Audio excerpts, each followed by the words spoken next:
Bible clearly says, Proverbs chapter 22-24, it clearly says, don't make friendship with a wrathful man and don't go with him anywhere. This is what the Bible telling to you and me.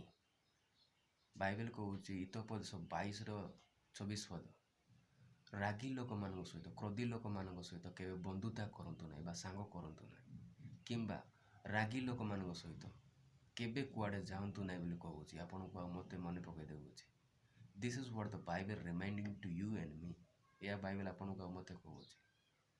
Now look at yourself with whom you are making friendship. ନିଜେ ନିଜକୁ ଦେଖନ୍ତୁ ଆପଣ କିପରି ଲୋକମାନଙ୍କ ସହିତ ସାଙ୍ଗ କରୁଅଛନ୍ତି, କିପରି ଲୋକମାନଙ୍କ ସହିତ ଆପଣ ମିଶୁଅଛନ୍ତି। କାରଣ ଆପଣ ଯେମିତି ଲୋକମାନଙ୍କ ସହିତ ମିଶିଲେ ସେମିତି ହେବେ। with whom you are making friendship you will become like him only. ଆପଣ ଯେମିତି ଲୋକମାନଙ୍କ ସହିତ ମିଶି ସେମିତି ହେବେ। don't walk with the foolish, you will become foolish. walk with wise, you will become wise.